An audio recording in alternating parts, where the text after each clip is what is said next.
Donald Trump, kalaupun tidak jadi presiden, maka dia adalah pembocor kedustaan besar perilaku globalis cabai dalam jangka panjang ke depannya yang memungkinkan membuatnya akan dieksekusi mati seperti kayalan dalam The Simpsons. Yang terbaru, dia dan timnya lakukan adalah dibocorkannya informasi bahwa ada dana 50 juta dolar yang diberikan oleh Bill Gates kepada WHO untuk menyatakan bahwa COVID adalah pandemik. Bagi globalis sangat penting untuk membuat dunia panik, dan siapa lembaga yang tertinggi yang bisa membuat dunia panik dengan cepat? Ya benar, WHO. Ketakutan yang diciptakan dengan pernyataan WHO ini kemudian kita tahu semua di media mainstream mulai mengikutinya karena media mainstream sudah dikuasai globalis. Media mainstream dunia mulai melancarkan propaganda menakutkan berikutnya dan beruntun akan bahaya COVID-19.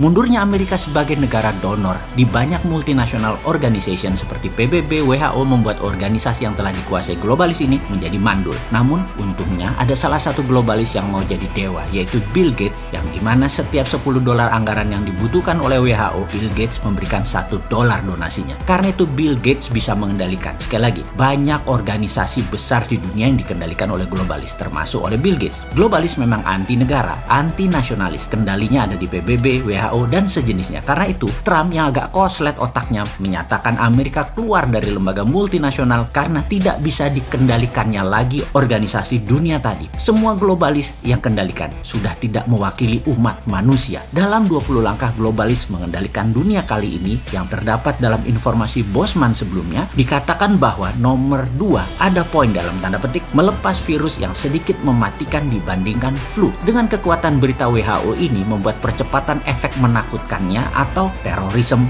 4.0 dikerjakan oleh WHO. Faktanya sekarang semua sudah terjadi. Dunia mau di-reset, dunia mau digeser pengendaliannya. Manusia dibuat dehumanize, tidak manusiawi lagi. Dibuat tidak berinteraksi, dibuat miskin, dibuat banyak pengangguran, diubah cara hidupnya, diubah cara pikirnya. Semua sesuai maunya globalis. Seluruh manusia harus menggunakan toolnya globalis, seperti software, sosmed, payment system, database manusia disatukan, diawasi, bahkan uang nanti semua punya globalis. Jadi ke depan apa sih sebenarnya untuk bernegara agar Indonesia ini berdaulat, tidak dijajah asing dan tidak dijajah globalis? Sebenarnya sudah banyak informasi yang kita berikan dalam serial 500 video di awal dan dalam 1,5 tahun belakangan ini. Namun ya ada baiknya kita ingatkan sekali lagi. Awal-awal cerita cara cerdas bernegara ini kita sudah ingatkan bahwa ketika Perang Dunia Ketiga terjadi, maka paling ditakuti adalah pada saat perangnya menggunakan battle space. Bukan lagi battleground atau perang di darat, tapi perang di udara. Kita tahu Amerika dan Tiongkok punya armada ke-6, armada perang angkasa, yaitu Space Army. Di Indonesia saat ini hanya punya 3 angkatan perang. Amerika punya 2 lagi selain Navy, Laut, Air Force, Udara atau Army Darat, yaitu mereka punya Marine dan Coast Guard. Ditambah sekarang punya angkatan perang ke-6 yaitu Space Army. Karena itu Tiongkok juga punya 6 angkatan perang, ditambah Tiongkok sudah siap dengan software penanding Amerika, WA, Facebook, IG, Twitter. Tiongkok punya Weibo, punya Renren, punya Baidu, dan banyak lagi di mana semua produk asing tidak boleh beredar sampai produk nasional tersebut menguasai lebih mayoritas dari pasar, lebih dari 60-70%. Saran kita, Indonesia harus membantu produk anak bangsa untuk berdaulat ini kalau mengerti cara bernegara dan pejabatnya ingin Indonesia berdaulat, bukan hanya memanfaatkan peluang oportunis yang pragmatis ikut-ikutan arus negara lain. Kita harus punya Google-nya Indonesia, WA-nya Indonesia, seperti Turki saat ini yang lakukan, seperti Elon Musk dengan kampanye anti Facebook, anti WA yang menjual data. Karena apa-apa yang gratis, Anda adalah produknya. Capek nggak Anda jadi produk? Makanya jangan pakai produk yang menjual data. Elon Musk menyarankan pindah ke Signal, namun Erdogan menyarankan pakai produk dalam negeri Turki. Ini keren. Lalu Erdogan memerintahkan rakyatnya memakai BIP.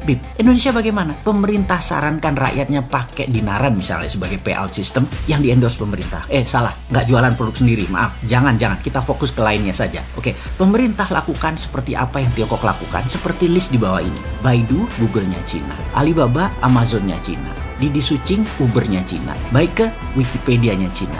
Niche, Instagram-nya Cina. Weibo, Twitter-nya Cina. Renren, FB-nya Cina. WeChat, WA-nya Cina. Youku, YouTube-nya Cina. QQ adalah Gmail-nya Cina. Sahabat muda, melihat hal ini ke depan, mari kita bangun platform digital itu semua, dan kali ini kita meminta pemerintah ikut turun tangan. Tiru apa yang Tiongkok lakukan untuk negaranya, yaitu protek kepentingan nasional. Setelah kita membangun ratusan platform tadi, maka pemerintah dengan gagah berani harus melakukan apa yang sebuah negara revolusioner berani lakukan. Seperti Tiongkok, seperti Turki. Uber tidak boleh masuk Cina sampai Didi Sucing menguasai lebih dari 70% pasar. Alibaba menguasai lebih dari 70%. 50% pasar, baru Amazon boleh masuk. WeChat menguasai mungkin lebih dari 60%, WA baru boleh masuk. Weibo menguasai 60%, baru Twitter boleh masuk. Itu nasionalis namanya. Pejabat kalau berani begini, itu baru namanya patriotis. Walaupun nantinya perusahaan tadi walaupun mayoritas, pemerintah Tiongkok masuk ke dalamnya, tapi tidak apa-apa. Mereka tetap nasionalis, dan kalian sahabat muda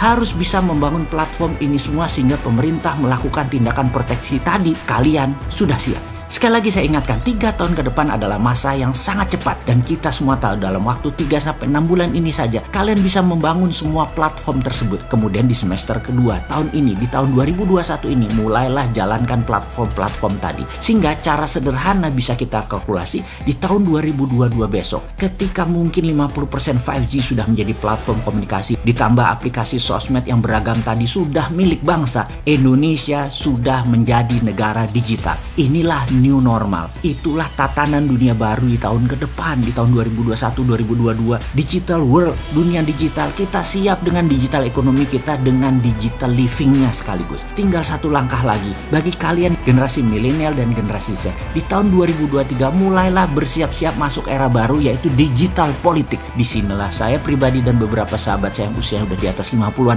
ingin menitipkan pesan. Wahai kalian, ambil alih dengan elegan semua hal digital mulai saat ini hingga seterusnya. Pastikan pemimpin bangsa ini ke depan usianya muda, dan di tahun 2024 nanti adalah mereka yang new mind, yang mendukung kedaulatan digital nasional.